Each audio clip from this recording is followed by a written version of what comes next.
मेरा गोविंद गोविंद गोपाला घनश्याम नंद के लाला।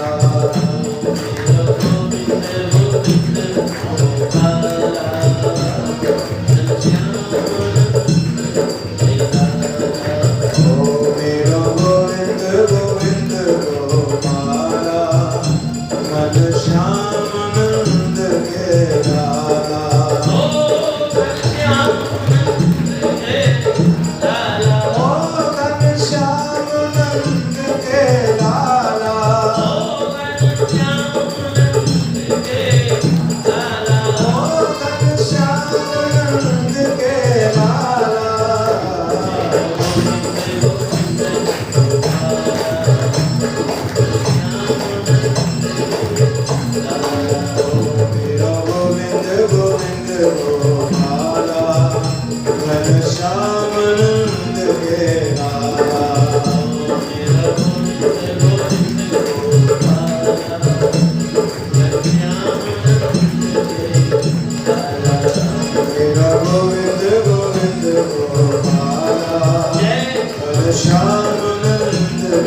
लाला।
गोपाला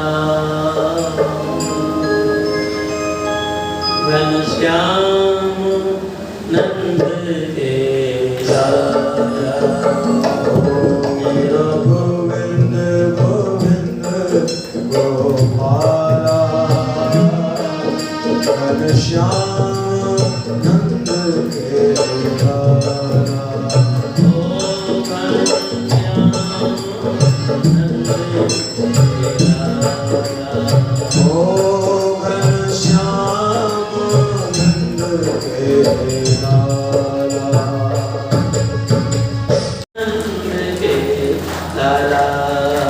मेरा गोविंद गोविंद गोपाला घनश्याम नंद के लाला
मेरा गोविंद गोविंद गोपाला घनश्याम नंद के लाला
मेरा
मेरा गोविंद गोविंद गोपाला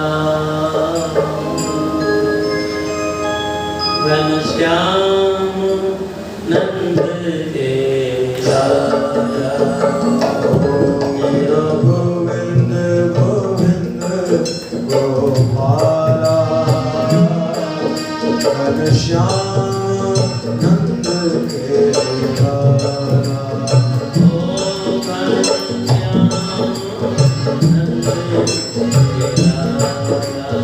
ओ घनश्याम नंद के लाला।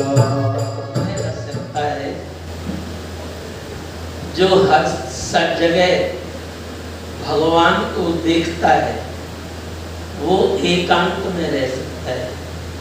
हम लोग के आचार्य श्री रामानुजाचार्य हुए, उनके एक शिष्य का नाम था गोविंद।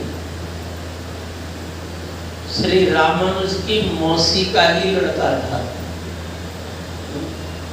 विवाह हो गया था पर उसका संसार में मन नहीं लगा और रामानुज के पास आ गया।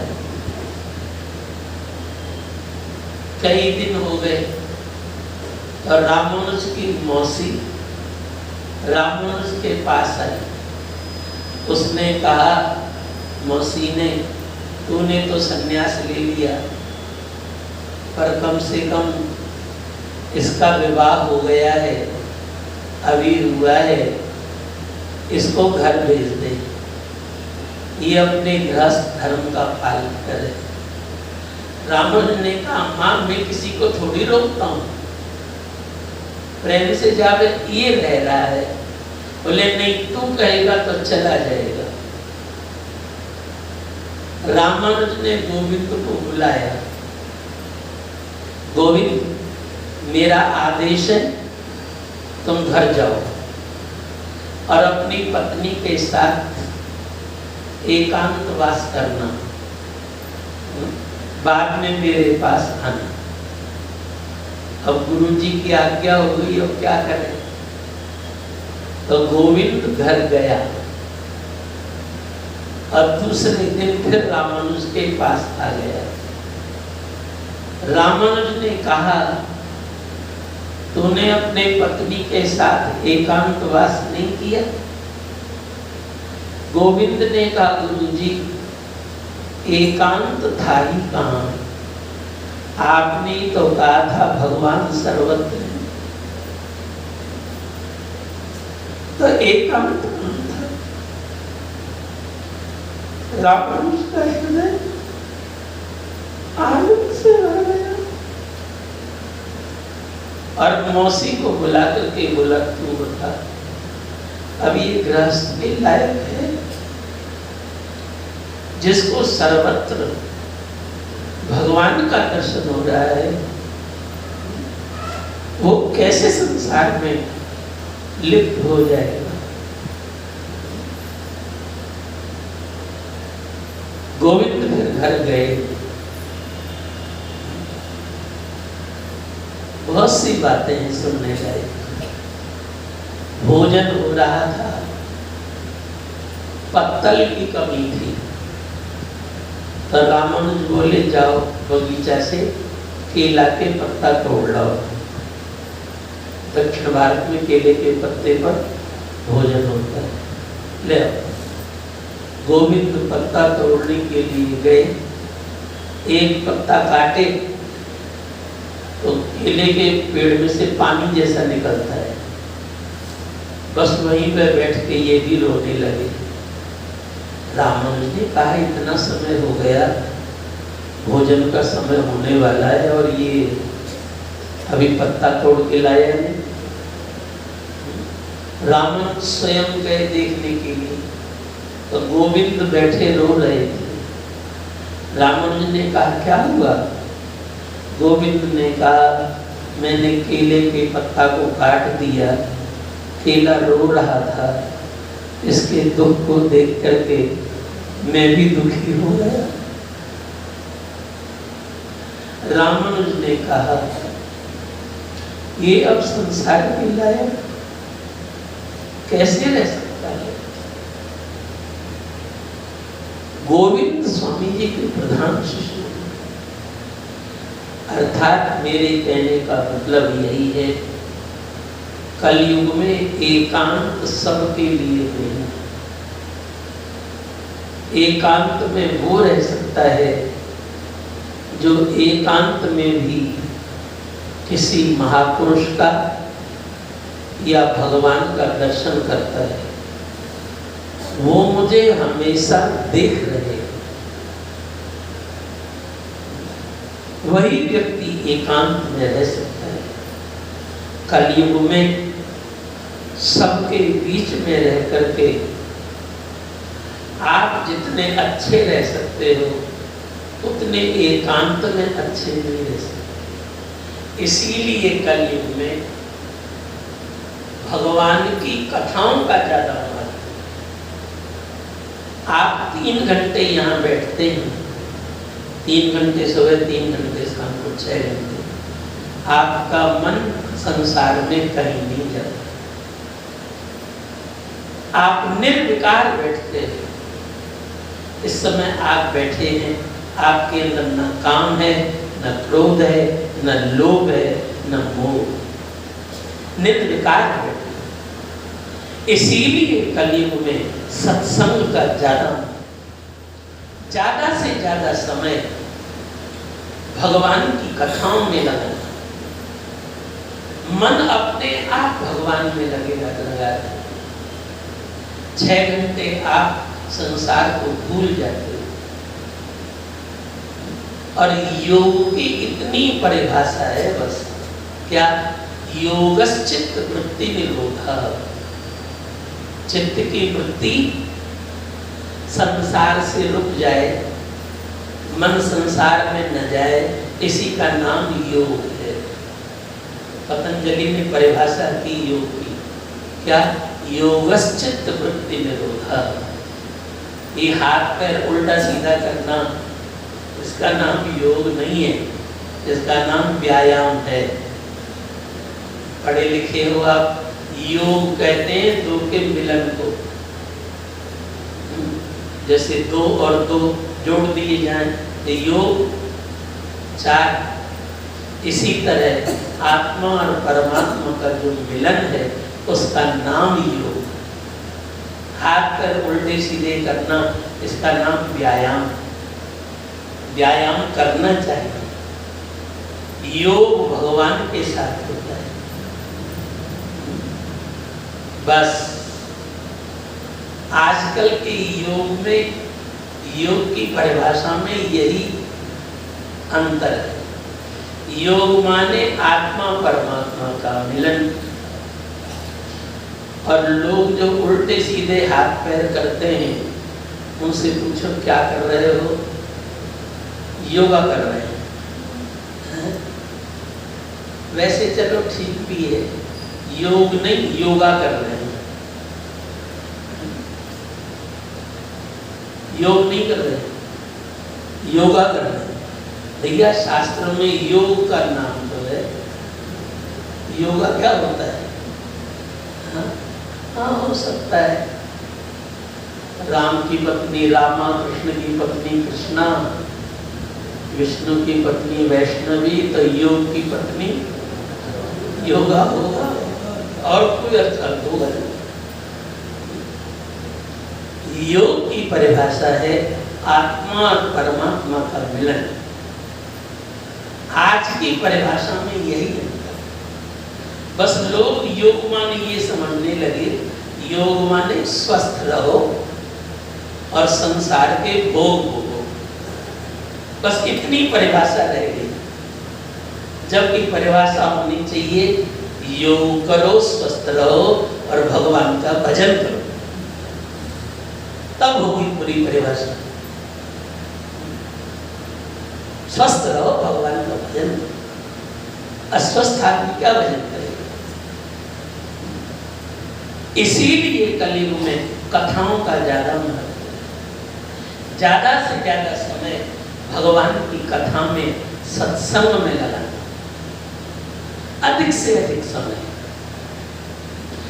इस समय आप योग ही तो कर रहे हो, संसार से हट गए, भगवान से जुड़ गए। इस समय आपका ताक से ताक मिला हुआ है एकदम, संसार की यहाँ पे गंध भी नहीं। इसलिए ज्यादा समय भगवान की कथा में लगाना, इसका नाम है सहज समाधि। एक समाधि तो वो जो लगानी पड़ती है मन को संसार से हटाओ, और इसका नाम सहज समाधि।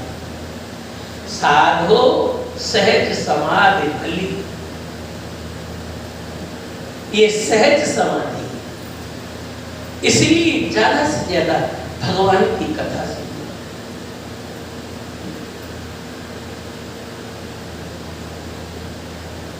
जहां सुन लो वहां भगवान की कथा हो रही है, अवश्य जाना। कहीं बाहर भी हो रही है तो भी जाना। अरे क्या करोगे रुपया का इकट्ठा कर, बाद में तो इनको उड़ाना ही है। लड़के बच्चे उड़ाएंगे ही बाद में तो, और इनको मकान दे दिए, दुकान दे दिए, व्यापार दे दिए, सब कुछ दे दिए। अब अपने लिए भी तो कुछ कर लो, कुछ अपने लिए भी खर्च किया करो। बस ये नहीं परिवार के लिए खर्च करो तो मूल होता है। घर दे दिए, परिवार दे दिए, व्यापार दे दिए, तो अपदास से बचा। आपकी तपस्या की जरूरत है। महर्षि दधीच ने समाधि लगा दी। यदि मेरा शरीर समाज की सेवा में लग जाए तो कोई आपत्ति नहीं। दधीच ऋषि ने समाधि लगा दी, प्राण उत्सर्ग हो गए।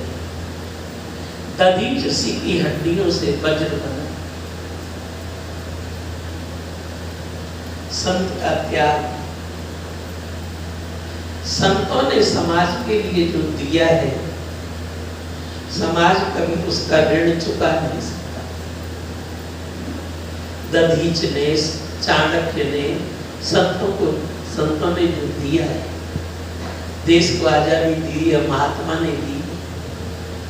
समझ गए? आज तुम्हारा प्रदेश जो इतना अच्छा दिख रहा है, एक संत का ही दिया हुआ है। संत का ऋण समाज चुका नहीं सकता। दधीच की हड्डियों से वज्र बना। इंद्र वज्र लेकर के खड़ा हुआ वृत्रासुर के सामने। इंद्र ने एक थप्पड़ मारा, इंद्र को एक थप्पड़ मारा वृत्रासुर। इंद्र के हाथ से वज्र छूट गया। वृत्रासुर ने कहा उठा लो, उठा लो, उठा लो, उठा लो, उठा लो इसको, वज्र को। मैंने एक थप्पड़ तुमको इसलिए मारा तुमको पता चल जाए तुम मुझे मार नहीं सकते, पर मुझे संत का सम्मान करना है। इस संत ने समाज की रक्षा के लिए जो अपना देह त्याग किया है। हम असुर हैं, भगवान को नहीं मानते, पर संत का सम्मान तो हम भी करना जानते हैं। वृत्रासुर ने कहा, इंद्र तुम मुझे क्या मारोगे, पर मुझे संत का सम्मान करना है, इसलिए मरूंगा। वृत्रासुर ने अस्त्र तो रख दिए और हाथ जोड़ करके प्रार्थना करी। वृत्रासुर को संत की हड्डियों में, दधीच से की अस्थियों में भगवान का दर्शन हुआ। अपाभूत अस्थि। अहम हरे तव पादैक मूल दासानुदासो भवितास्मि भूयः मनस्मरेता सुपतेर्गुणास्ते गृणीत्वा कर्म करोतु कायः।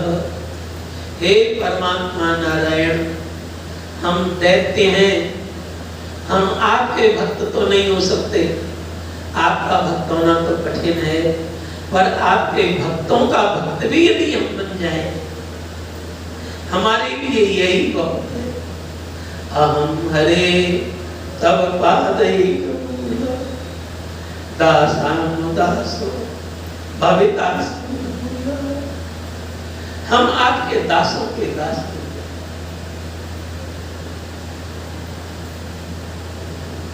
वृत्रासुर ने कहा, न नाक पृष्ठम, स्वर्ग का राज्य नहीं चाहता, देख लिया सब। न च पारमेष्ठ्यम, देवता भी नहीं बनना चाहता। न ब्रह्मविद ब्रह्मैव भवति, वो भी नहीं बनना चाहता।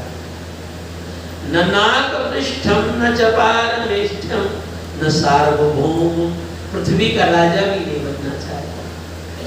न रसादपत्यम मनस्मरेता सुपतेर्गुणास्ते गृणीत्वा कर्म करोतु कायः। न नाकपृष्ठं न च पारमेष्ठ्यं न सार्वभौमं न रसाधिपत्यं न योग सिद्धिर् पुनर्भवं वा। योग की सिद्धि भी नहीं चाहता। भगवान बोले, तो क्या चाहते हो गोविंद? हम राक्षस हैं, दैत्य हैं, आप तो मिलोगे नहीं, तो आप इतना ही कर दो क्या कि आप मिलो, चल मिलो, पर अंतिम समय तक हम आपके लिए रोते रहे, इतना तो कर दो। विरही आकांक्षी, हम आपसे मिलने के लिए गोविंद, आपसे मिलने के लिए ऐसे ही तरस रहे हैं जैसे बिना पक्षी, बिना पंख का पक्षी। अजात पक्षा एवं मातरं खगा, बिना पक्ष का पंखी, किसी पक्षी के पंख ना आए। चिड़िया का छोटा बच्चा, चिड़िया चुगने गई और चिड़िया को कोई पकड़ लिया। सायंकाल हो गया और चिड़िया ना आई, तो बच्चे का क्या हाल होता है? उड़ के जा भी तो नहीं सकता, पंख भी तो नहीं, वो तो चिड़िया ही आएगी तो दाना खिलाएगी, उड़ के जा भी नहीं सकता। गोविंद, इसी तरह हमारे पास पंख नहीं है कि हम आपके पास पहुंचे। गोविंद, चिड़िया ही आएगी, दाना खिलाएगी, आपको ही हमारे पास हम आपके पास नहीं पहुंच सकते। हमारे पास पंख ही नहीं, साधन शून्य है, आपको आना पड़ेगा। गोविंद, कोई गाय का बछड़ा, छोटा बच्चा जो अभी जन्म लिया हो और गाय चरने गई हो, और गाय को कोई पकड़ लिया और आई न हो शाम तक, तो उस बछड़े की क्या दशा होती? रस्सी में बंधा है, तोड़ भी तो नहीं सकता, बच्चा है। इसी तरह माया की रस्सी में बंधे गोविंद, हम इस माया की रस्सी को नहीं तोड़ पाए। अब तो गाय को ही आना पड़ेगा। गोविंद आपको ही हमारी सुध लेनी पड़ेगी। वृत्रासुर ने भगवान की स्तुति की। वृत्रासुर ने कहा अभी शरीर छूट जाता कितना अच्छा रहता। वृत्रासुर ने इंद्र को निगल लिया, पर पेट में जाने के बाद भी इंद्र मरा नहीं। वृत्रासुर ने पेट में, इंद्र ने पेट में ही वज्र चलाया और वृत्रासुर का वध हो गया। इंद्र पेट से निकल के बाहर आया। सुखदेव जी कहते राजन, चित्र विचित्र जो वृत्ति है, चित्रकेतु की कथा सुनाते पूर्व, चित्र विचित्र जो वृत्ति है उसी का नाम वृत्रासुर। जब वृत्तियां आसुरी हो जाएं तो किसी संत के चरणों का स्मरण करना। वही हिरण्याक्ष को मरने के बाद हिरण्यकश्यपु ने भगवान नारायण को अपना दुश्मन मान लिया। सुखदेव जी ये बताना चाहते हैं, भगवान के साथ संबंध, जो भगवान से प्रेम करते हैं उनका तो कहना ही क्या है, पर जो बैर करते हैं भगवान से वो भी मुक्ति को प्राप्त हो जाते हैं। हिरण्यकश्यपु ने भगवान नारायण को अपना दुश्मन मान लिया। नारायण मेरा दुश्मन है, इसने मेरे छोटे भाई हिरण्याक्ष को मारा। तलवार लेकर के घूमता रहता और चिल्ला चिल्ला करके कहता, नारायण यदि मिल गया तो मैं तुझे मार डालूंगा। मुझे पाठ पाठ की बात नहीं, मिल गया तो मार डालूंगा। किसी ने हिरण्यकश्यपु से कहा, हिरण्यकश्यपु तुमको पता है नारायण माने क्या? हर नर के अंदर जो रह रहा है उसका नाम नारायण। नार माने नर नारी सब, और अयन माने निवास। सबके अंदर जो रह रहा है उसका नाम नारायण। तू कैसे मारेगा? वो तो तेरे भी अंदर है। नारायण तो अजर अमर सत्ता का नाम है, जो सत्ता कभी मरती नहीं है। शरीर छूट जाता है, जला दिया जाता है, नारायण निकल जाता है। नारायण तो अजर अमर है, पहले तू भी अजर अमर हो ले। हिरण्यकश्यपु ने कहा बिल्कुल ठीक, दुश्मन का बल देख करके तब लड़ाई लड़ना चाहिए।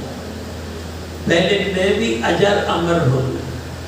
अपने को अजर अमर करने के लिए मंदराचल पर्वत पर चला गया। सतेते मंदरद्रोण्यम अपरम दारुणम। मंदराचल पर्वत के ऊपर उसने घोर तप करना शुरू किया।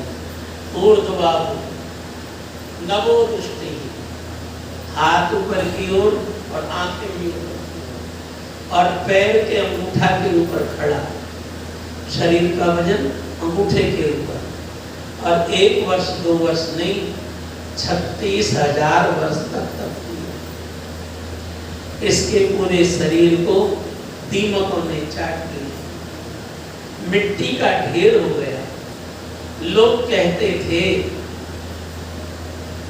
कोई मिट्टी के ढेर में तप कर रहा है, पर देखा तो बहुतों ने नहीं था। लोगों की कितनी पीढ़ी को बीत गई। सुखदेव जी कहते राजन हिरण्यकश्यप के तप से हिरण्यकश्यप के सिर में से आग निकलने लगी। तब का तेज। कभी आप बद्रीनाथ गए हो, बद्रीनाथ जी के पूरे शरीर में चंदन का लेप होता है ठंडी में। तब का तेज। बद्रीनाथ जी के शरीर से जो धारा निकल रही है पानी की, वही गर्म जल की धारा है, जिसको लोग तप्त कुंड कहते हैं। हिरण्यकश्यप के सिर में से आग निकल रही, ब्रह्मांड गर्म होने लगा। पूरे ब्रह्मांड की जिम्मेदारी ब्रह्मा जी के ऊपर है। देवताओं ने ब्रह्मा जी से कहा, ब्रह्मा जी कुछ चिंता है आपको? पूरा ब्रह्मांड गर्म हो रहा है, जल रहा है। अच्छा, ब्रह्मा जी आए, दिति नंदन उठो, कश्यप नंदन उठो। पर कौन उठे? वो तो मिट्टी का ढेर था। ब्रह्मा जी ने अपने कमंडल में से जल लिया, इसके ऊपर जल छिड़के, मट्टी हटी। मिट्टी के अंदर से तपे हुए स्वर्ण जैसा अंदर से निकला। तपस्या के कारण शरीर तप गया था, स्वर्ण जैसा शरीर, इसीलिए इसका नाम पड़ा हिरण्यकश्यप, स्वर्ण के शरीर वाला। ब्रह्मा जी ने कहा, हिरण्यकश्यप इतना तप किस लिए कर रहे हो? हिरण्यकश्यप ने कहा, वरदान देना हो तो दो। हाथ जोड़ना स्तुति करना नहीं। सुखदेव जी कहते राजन तपस्या ही तो कर लिया, सत्संग तो नहीं किया। सत्संग करता तो विनम्रता आती। ब्रह्मा जी ने कहा, क्या वरदान चाहते हो? हिरण्यकश्यप ने कहा, अजर अमर होने का वरदान दे दो। ब्रह्मा जी ने कहा, अजर अमर तो मैं नहीं हूं। देख रहे हो 50 वर्ष बीत गए। ब्रह्मणोग्नि द्वितीय परार्धे, एक अर्ध समाप्त हो गया, द्वितीय अर्ध प्रारंभ हो गया ब्रह्मा जी का। 50 वर्ष से ज्यादा हो गए ब्रह्मा जी, 100 वर्ष जिएंगे वो भी। ब्रह्मा जी ने कहा, अजर अमर तो मैं नहीं हूं, और जन्म लिए हो तो मरना पड़ेगा ही। ब्रह्मा जी ने कहा, वरदान हो ही नहीं सकता। यदि तुमको मरना अच्छा नहीं लगता है तो कुछ उपाय कर लो कि मरो नहीं। वो मैं दे सकता। हिरण्यकश्यप ने सोचा नाक पकड़ना है, सीधे न पकड़ के हाथ घुमा के पकड़े, ऐसे वरदान मांगूंगा कभी न मरो। हिरण्यकश्यप ने कहा, ब्रह्मा जी अजर अमर तो आप कह नहीं सकते, तो ऐसा करो यही वरदान दे दो, ना मैं घर में मरूं ना बाहर मरूं। तो वो कैसा बुद्धि लगाया? आदमी तो घर में मरता है या बाहर मरता है? ना घर में मरो ना बाहर मरो। ब्रह्मा जी ने कहा, घर में भी नहीं मरोगे, बाहर भी नहीं मरोगे। हिरण्यकश्यप ने कहा, ब्रह्मा जी एक वरदान और दे दो। क्या? न दिन में मरूं न रात को मरूं। पूरी बुद्धि लगाता मरूं नहीं, न दिन में मरूं न रात। ब्रह्मा जी ने कहा, न दिन में भी नहीं मरोगे, रात को भी मरोगे। अब जाऊं? हिरण्यकश्यप ने कहा, एक वरदान और दे दो। क्या? न धरती पे मरूं न आकाश में मरूं। कभी कभी लोग हवाई जहाज में मर जाते हैं। पूरी बुद्धि लगाता मरूं नहीं। सुखदेव जी कहते हैं, राजन अब क्या बताऊं, हिरण्यकश्यप तो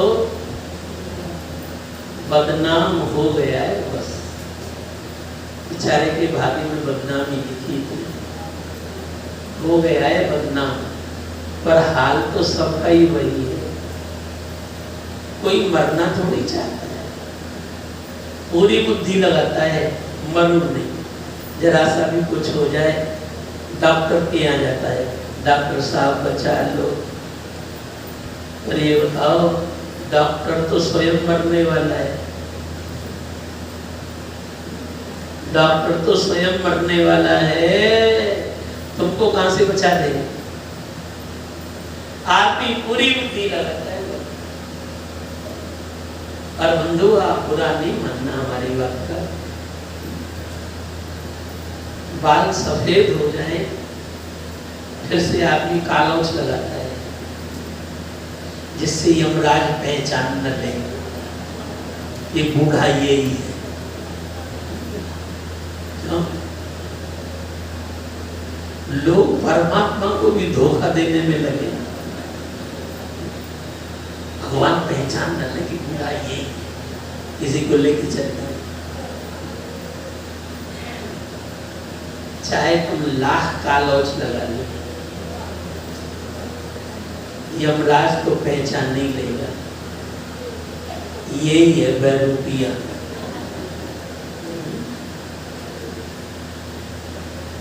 हिरण्यकश्यप तो बदनाम है, पर हाल तो सबका ही है। हिरण्यकश्यप ने कहा एक वरदान और दे दो। बोले क्या वरदान? न नर से मरो न पशु से मरो। ब्रह्मा जी ने कहा ठीक है, न नर से मरोगे न पशु से मरोगे।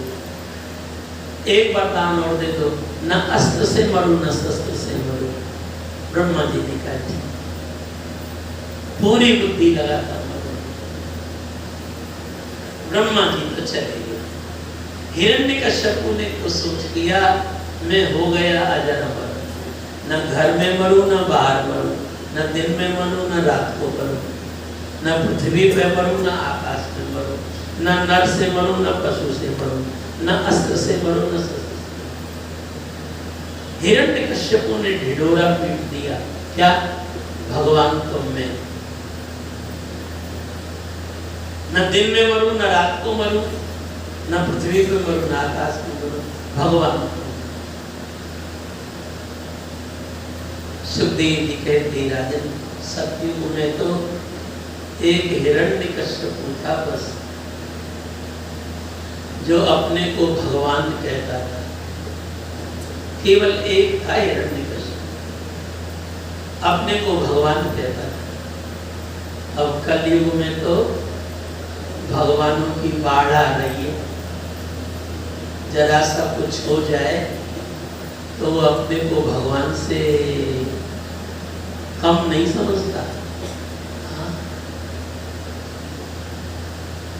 कितने तो बेचारे भगवान अपने को कहने वाले मर गए, कितने मर।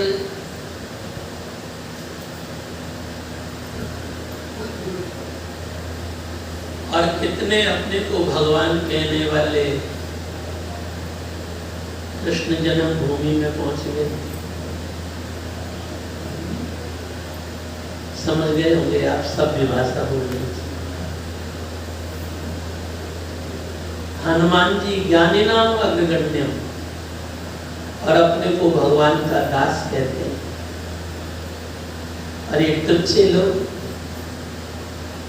अपने को भगवान कहते हैं। राम की फोटो हटा दो, कृष्ण की फोटो हटा दो, अभी बहुत से लोग घूमते रहते हैं भगवान वाले।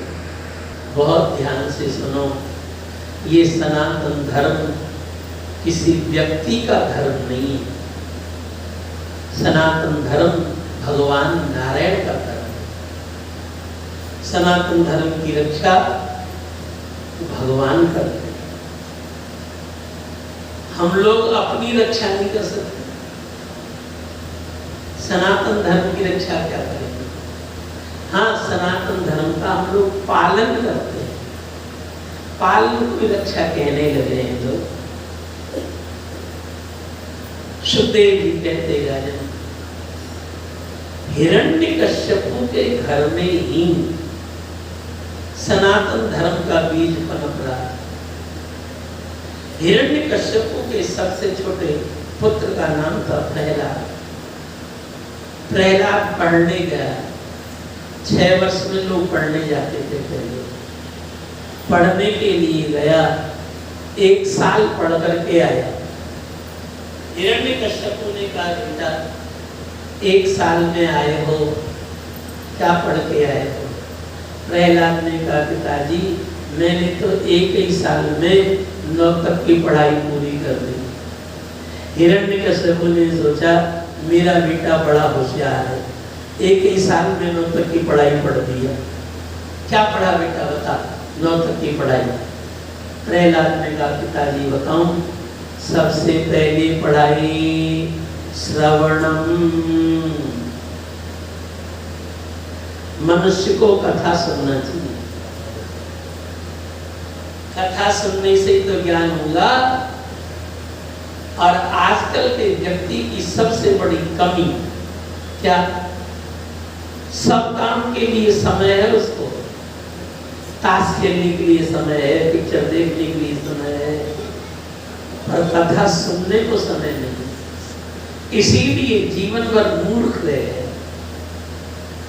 सबसे पहले भक्ति श्रवणम, सुनोगे तभी तो ज्ञान होगा।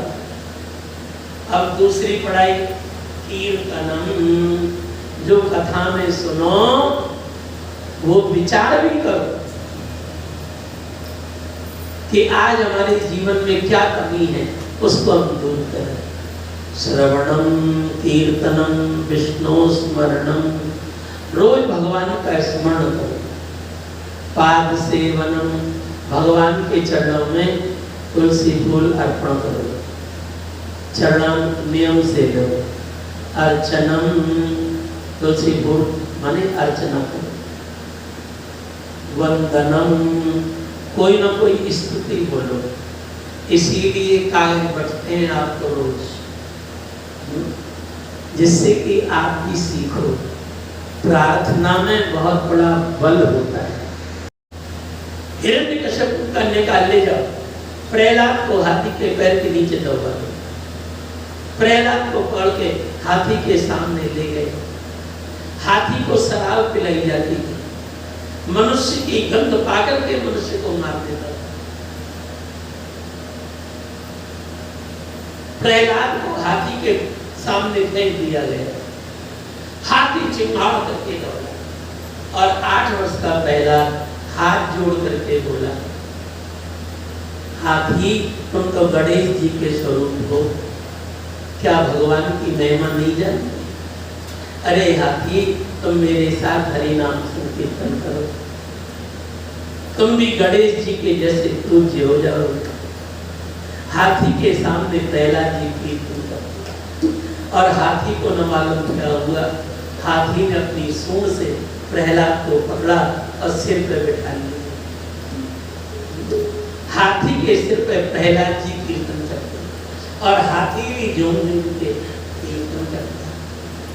राक्षसों ने हिरण्यकश्यप से कहा चल के देखो क्या हो रहा है।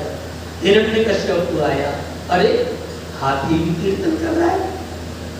श्री कृष्ण गोविंद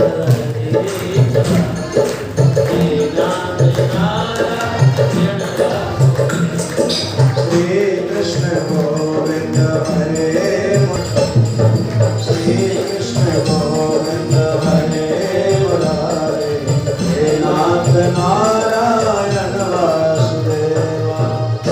दैत्यों ने हिरण्यकश्यप से कहा चल के देखो क्या हो रहा है। हिरण्यकश्यप आया, अरे ये तो सर्प भी नाच रहे। लगता है ये प्रहलाद जीवों को बस में करना जानता है, इसको पहाड़ पर से गिराओ, पत्थर थोड़ी बस में हो जाएंगे। 8 वर्ष के प्रहलाद को लोग पहाड़ की चोटी पर ले गए और हाथ पैर पकड़ के प्रहलाद को पहाड़ के ऊपर से नीचे फेंके। भगवान नारायण ने पृथ्वी देवी के लिए आदेश दिया, पृथ्वी देवी मेरा 8 वर्ष का बालक ऊपर से नीचे गिर रहा है, तुम फूल के समान कोमल हो जाना। यदि मेरे बालक को चोट लग गई मैं तुमको रसातल में भेज दूंगा। प्रहलाद सिर के बल गिरा, उठ के खड़ा हो गया। लोग जो दूर से देख रहे थे दौड़ के आए, कौन गिरा? प्रहलाद तुम गिरे हो? प्रहलाद ने कहा गिरा नहीं हूं, गिरा गया हूं।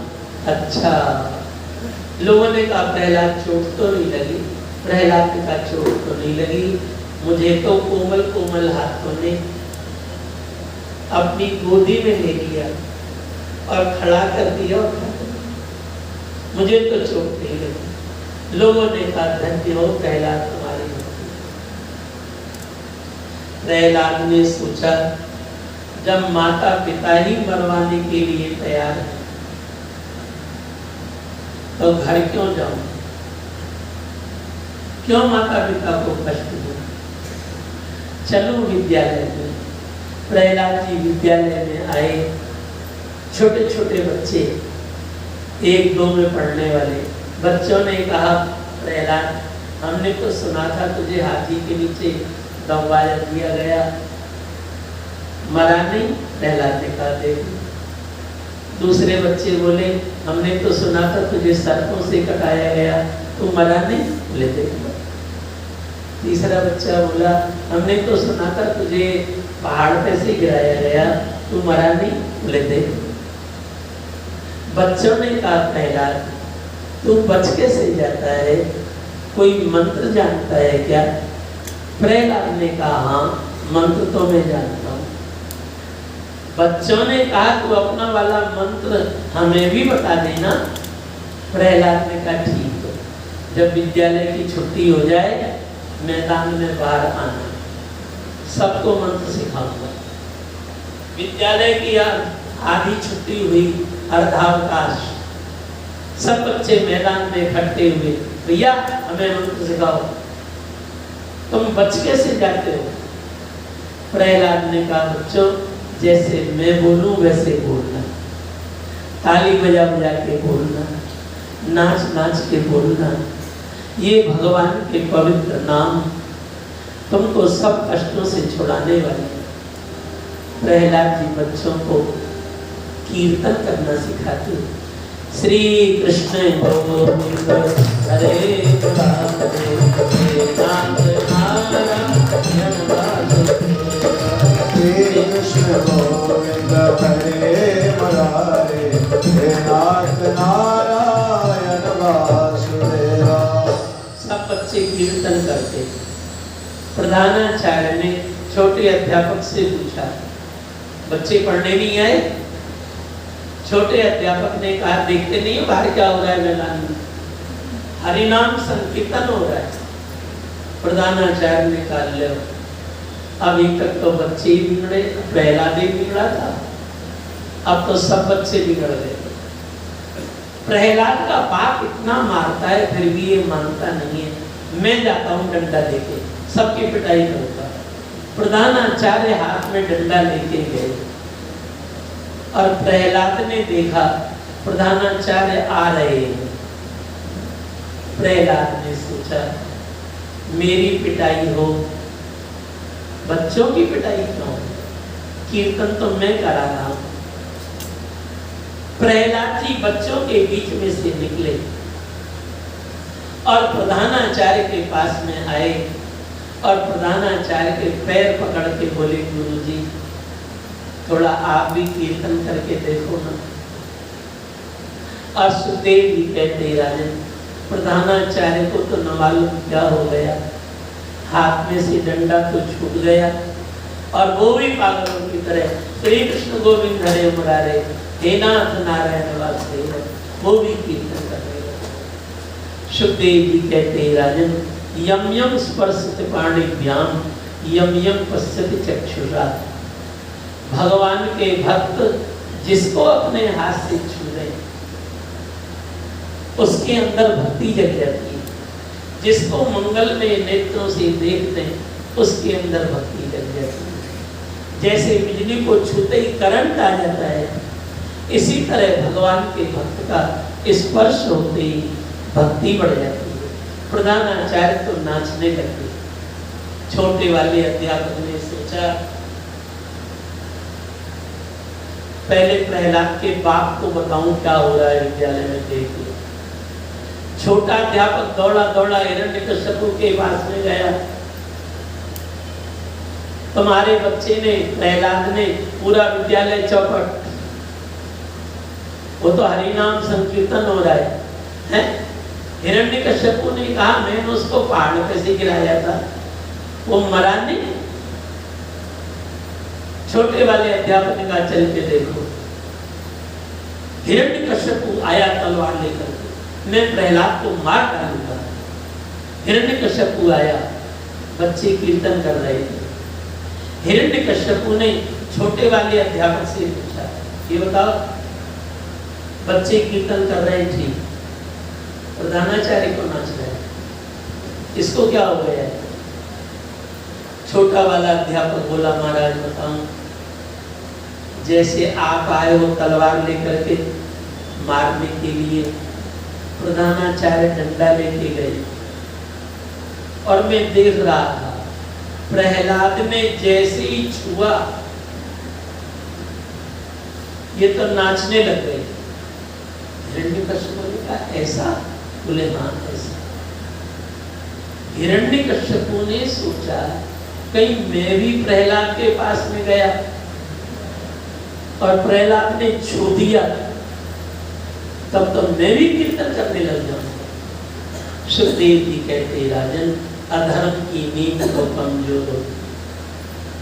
हिरण्यकश्यप देखता रहा और फिर बोला छोटे अध्यापक से, सुनो, जब कीर्तन समाप्त हो जाए प्रहलाद को घर भेज देना। हिरण्यकश्यप तो जाने लगे। छोटे वाले अध्यापक ने सोचा ये इसीलिए आए थे तलवार लेकर के, लाल पीले होकर के। जब हिरण्यकश्यप लौट गया डर के मारे, मैं बुरा क्यों बनूं? छोटा अध्यापक भी भीड़ में घुस गया, खूब नाचा। बहुत दिन के बाद नाचने को मिला था। सायंकाल हो गया, कीर्तन का समापन, प्रहलाद जी ने जय बुलवाई। छोटे वाले अध्यापक ने तो प्रहलाद के चरण पकड़ लिए। प्रहलाद, तेरा चमत्कार तो आज देखा मैंने। कैसा चमत्कार? छोटा वाला अध्यापक बोला, प्रहलाद बताऊं, तुम्हारे पिताजी आए। अच्छा पिताजी आए? तो फिर कीर्तन देख करके चुपचाप लौट गए। प्रहलाद ने सोचा आज पिताजी ने कीर्तन में बाधा नहीं डाली, लगता है कीर्तन देख के पिताजी की बुद्धि शुद्ध हो गई होगी। अब तो मैं घर जाकर के पिताजी के पैर छूंगा। प्रहलाद अपने घर आए, हिरण्यकश्यप सिंहासन पर बैठा था। प्रहलाद को देख करके हिरण्यकश्यप चिल्ला करके बोला, छूना नहीं। प्रहलाद ने कहा, पिताजी आप मेरे पिताजी और पैर तो छू, बस छूना नहीं। कितना डरता छूने से। प्रहलाद ने कहा, आप मेरे पिताजी और पैर तो छू, बोले बस छूना नहीं। सिंहासन पे से कूद करके कमरे में घुस गया, दरवाजा बंद, छूना नहीं। कोरोना बीमारी भी नहीं, ये 2 गज की दूरी, और फिर भी छूना नहीं। कमरे में से चिल्लाया, कयाधु। इसकी पत्नी का नाम था कयाधु। कयाधु आई, क्या बात है? पहले प्रहलाद को भगा, तब बात करो। प्रहलाद को भगाया गया, तब दरवाजा खोला। कयाधु, अब संसार में या तो प्रहलाद ही रहेगा या नहीं रहूंगा। तू किसको चाहती है?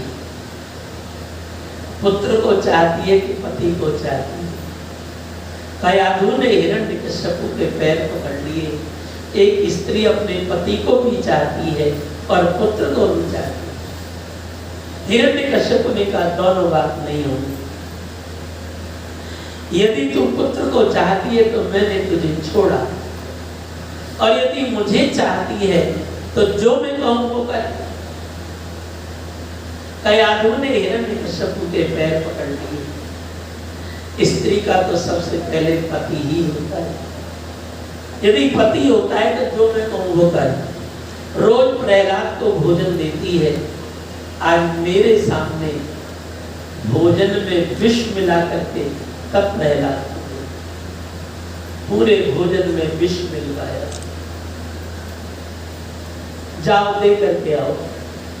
आखिर में माई तो थी, माँ अपने बेटे को विष दे रही थी, कांप रही थी, थाली सामने रखी। प्रहलाद ने कहा, माँ रोज तो तुम हंस के भोजन देती थी, आज कांप क्यों रही हो, रो क्यों रही हो? कया तुमने कहा, प्रहलाद मैं किसी की पत्नी हूं तो किसी की माँ भी हूं। तेरे पिताजी ने मना किया था कि बताना नहीं, पर मैं किसी की माँ भी तो हूं। प्रहलाद, पूरे भोजन में विष मिला है, खाना न खाए तू जाने, तेरे पिताजी देख रहे हैं, मैं तो जा रही हूँ।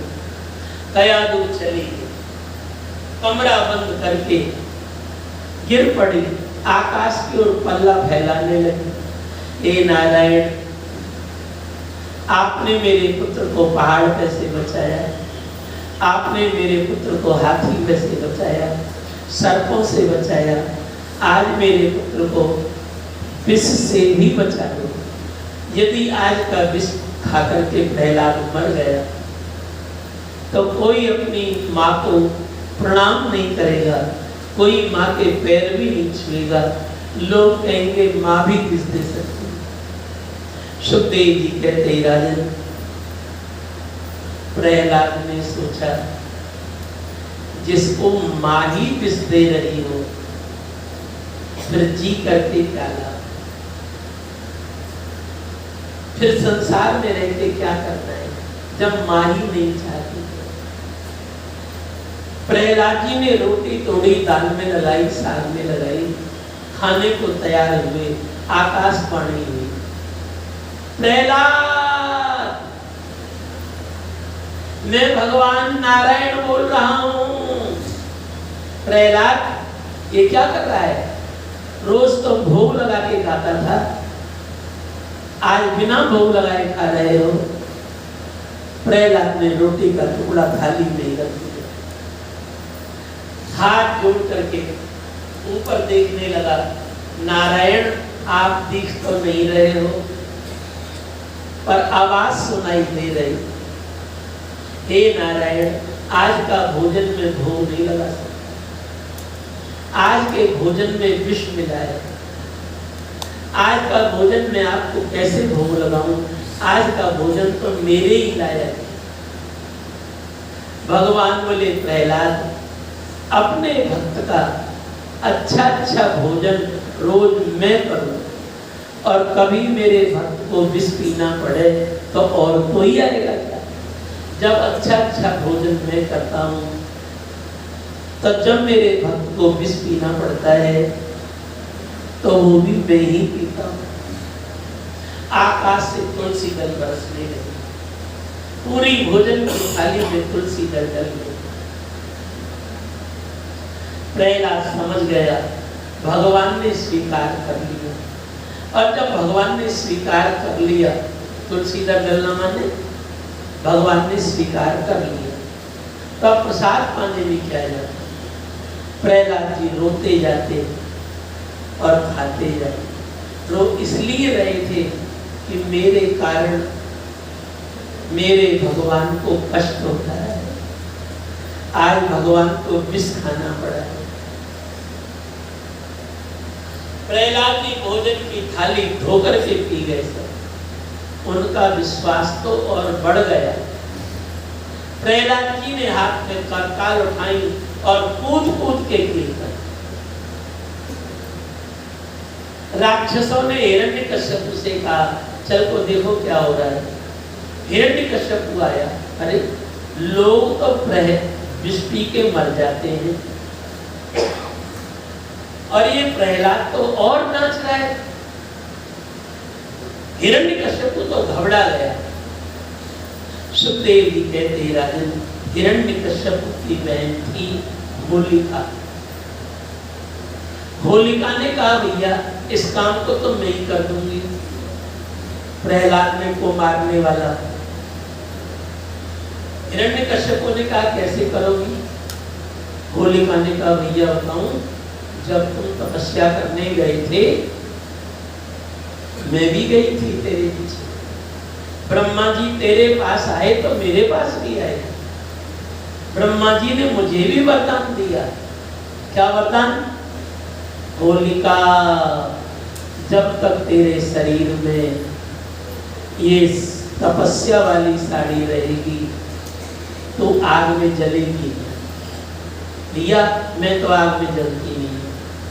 ऐसा कर, लकड़ी की टाल लगवा, आज लकड़ी इकट्ठी करवा, मैं लकड़ियों के ऊपर बैठ जाऊंगी और प्रहलाद को प्रेम से बुलाऊंगी, अपनी गोदी में बिठा लूंगी और कस के पकड़ लूंगी और तू लकड़ियों में आग लगा देना। मैं तो जलूंगी नहीं, प्रहलाद जल जाएगा। आग लकड़ी इकट्ठी की गई, होलिका लकड़ियों पर बैठ गई। सायंकाल का समय,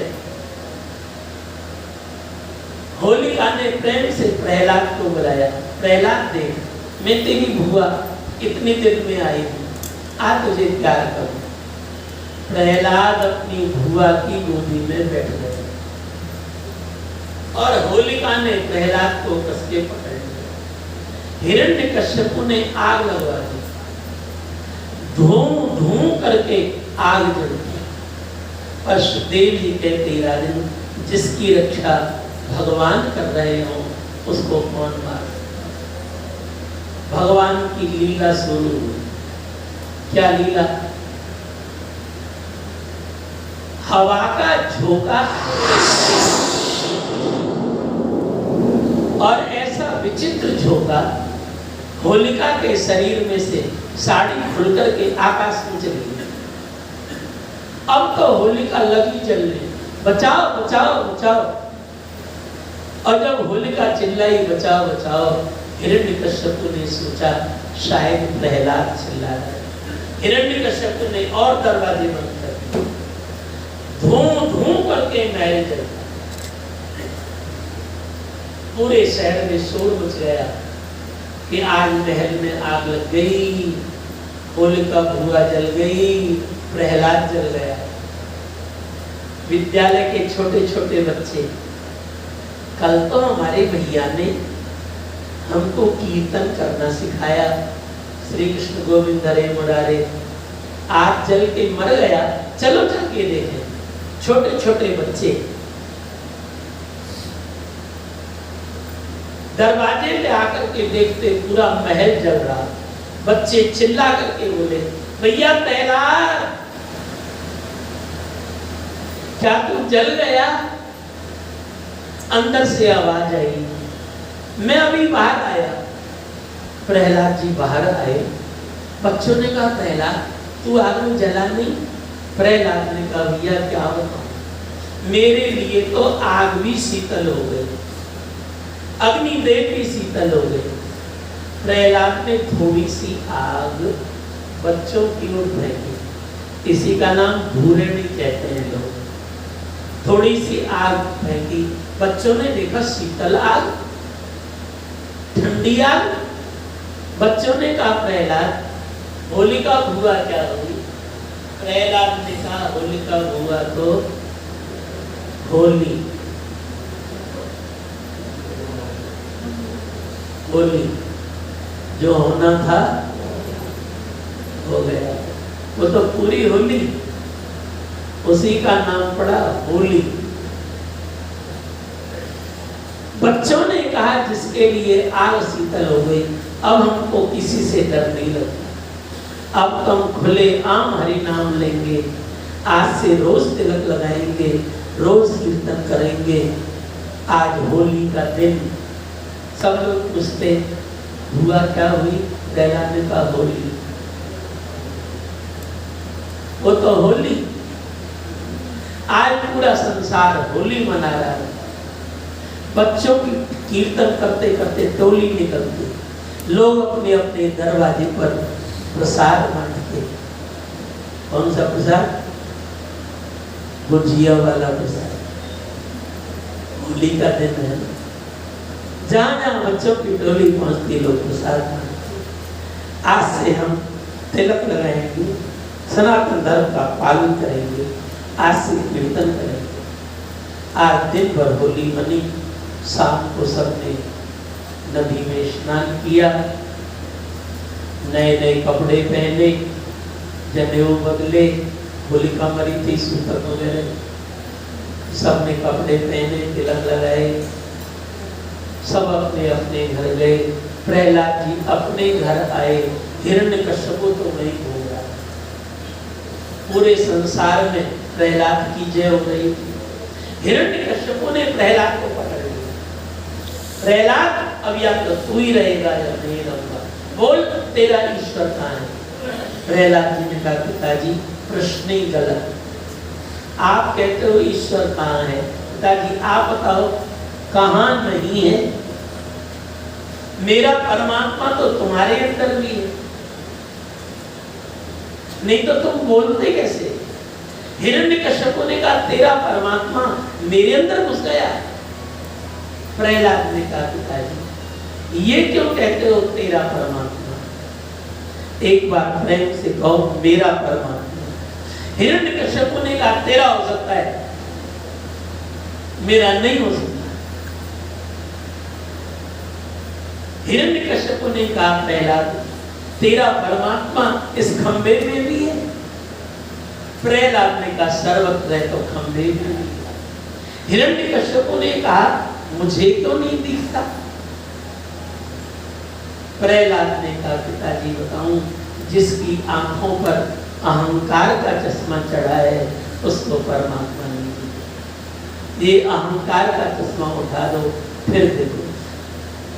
हिरण्यकश्यप ने कहा प्रहलाद अभी मैं गदा लेके आता हूं, खंभा तोड़ूंगा और तेरा परमात्मा नहीं निकला तो आज मैं तुझे मार डालूंगा। हिरण्यकश्यप तलवार ले गदा लेने के लिए अंदर गया। 8 वर्ष का प्रहलाद खंभे से लिपट गया और रोने लगा, हे नारायण मेरे लिए बताओ, शरीर तो एक दिन छूटेगा, मेरे लिए बताओ पर सनातन धर्म के लिए आ जाओ। हम सनातन धर्म के लोग मूर्ति में भगवान की पूजा करते हैं। यदि आज आपने पत्थर से निकल के नहीं दिखाया तो मूर्ति पूजा संसार में समाप्त हो जाएगी। यदि सनातन धर्म आपका धर्म है और आपने मूर्ति पूजा के लिए कहा है तो आज पत्थर से प्रकट होकर के दिखा दो। सुखदेव जी कहते हैं राजन खंभे के अंदर भगवान आ गए, घोर घोर की ध्वनि होने लगी, घोर घोर घोर घोर कोई कर रहा है। प्रहलाद कान लगा के सुनते। खंभे के अंदर से भगवान बोले प्रहलाद मैं खंभे में आ गया, आज तेरे बाप को मैं दिखाई दूंगा मैं हूं कि नहीं। बेटा रोए मत, तेरे आंसू सहन नहीं हो रहे। प्रहलाद तो साष्टांग प्रणाम कर दिया। प्रहलाद ने कहा अभी तक भगवान कौशल्या के गर्भ से जन्म लिए होंगे, देवकी के गर्भ से जन्म लिए होंगे, पर आज सनातन धर्म की रक्षा के लिए भगवान पत्थर से जन्म लेंगे, पत्थर को माँ बाप बनाएंगे। हिरण्यकश्यप आ गया। हिरण्यकश्यप ने कहा प्रहलाद रो क्यों रहा है, रो क्यों रहा है, कह दे ईश्वर नहीं है तो मैं तुझे छोड़ दूंगा, कह दे ईश्वर नहीं है। प्रहलाद ने कहा पिताजी सब उल्लू मिलकर के कहने सूर्य नहीं है, उल्लुओं को तो दिन में दिखता नहीं, और उल्लुओं की सभा में उल्लू पास कर दें ये सूर्य नहीं है। क्या उल्लुओं के कहने से सूर्य की सत्ता समाप्त हो जाएगी? सत्य तो सत्य है पिताजी, तुम्हारी इच्छा हो तो खंभा तोड़ के देखो। हिरण्यकश्यप ने गदा घुमाई, खंभे में जोर मारी, खंभा टूटा, सिंह भगवान प्रकट हुए। बोलो श्री नरसिंह भगवान की जय। सुखदेव जी कहते राजन भगवान का विचित्र रूप, शरीर तो नर का और मुंह सिंह का, जीव लपलपा आंखों से आग बरसे, मुंह से आग बरसे, नखों से आग बरसे। नृसिंह भगवान ने घुर घुर की ध्वनि की और एक ही बार में हिरण्यकश्यप को ऐसे पकड़ लिए जैसे बिल्ली चूहे को पकड़। भगवान बोले छटपटाए मन, अब छटपटाए मन, काल का भी काल में प्रकट हुआ हूं, मृत्यु की भी मृत्यु आ गई आज।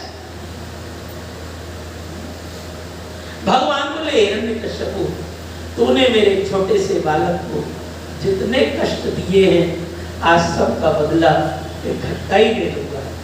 कुछ कहना है?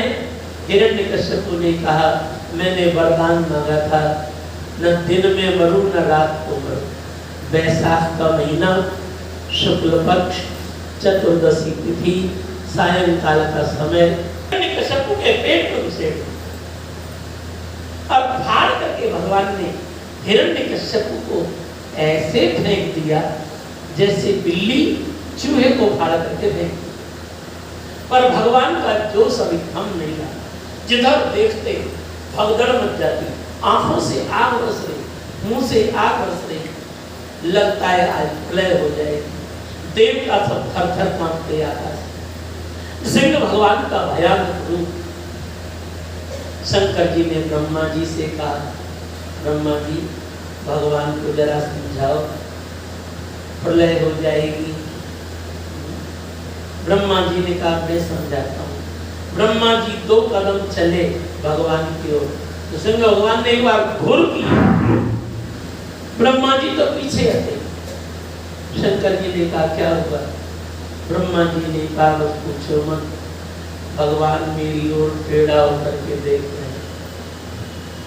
शंकर जी ने कहा, तुझे कोई गलती की है क्या? ब्रह्मा जी ने कहा, गलती तो मैंने की थी, उल्टे सीधे वरदान मैंने ही तो दिए थे। शंकर जी ने कहा, चलो भगवान बुला रहे हैं, बड़े आए वरदान देने वाले। ब्रह्मा तो बेचारा थर थर कांपा। जहां नृसिंह भगवान ने एक बार देखे कांपने लगे बेचारा। ब्रह्मा जी ने लक्ष्मी जी से कहा, आपके पति लगते हैं, थोड़ा समझाओ। अच्छा, लक्ष्मी जी 2 कदम चली, साक्षात श्री प्रेषिता देवई। लक्ष्मी जी 2 कदम चली, भगवान ने क्या लक्ष्मी जी तो पीछे हटे। ब्रह्मा जी ने कहा, क्या हुआ? लक्ष्मी जी ने कहा, लगते होंगे पति, जब ठंडे हो जाएंगे तब जाऊंगी। कहीं गर्मी में चली गई और हिरण्यकश्यप के जैसे। आज लक्ष्मी की हिम्मत नहीं भगवान के पास है। ब्रह्मा जी ने प्रहलाद को सिर के ऊपर हाथ 8 इंच का ब्रह्मा जी ने कहा, प्रहलाद तेरे लिए भगवान प्रकट हुए हैं,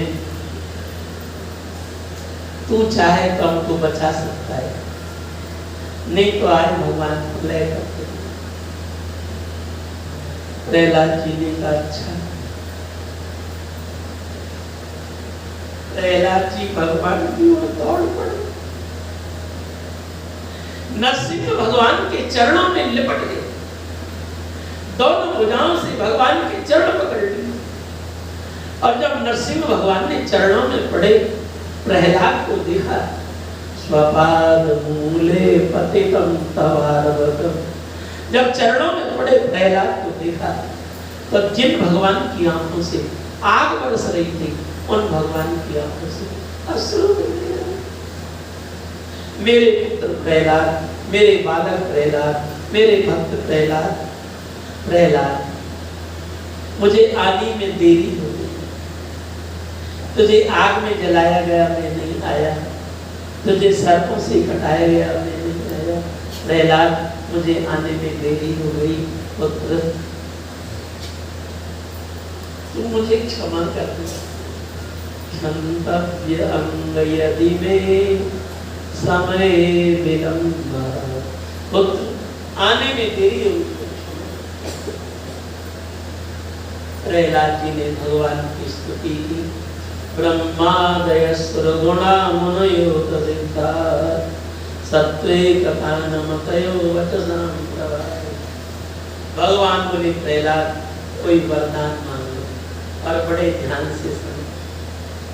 प्रहलाद जी ने कहा, प्रहलाद जी ने कहा प्रभु यदि आप मेरे ऊपर प्रसन्न हो तो यही वरदान दो, क्या कि आज से मेरी मांगने की इच्छा ही समाप्त हो जाए, मैं किसी से कुछ मांगू नहीं, ऐसी कृपा करो, मांगना बंद हो गया। भगवान बोले प्रहलाद और कुछ भी मांग लो। प्रहलाद ने कहा प्रभु आपकी इच्छा है तो बताऊं।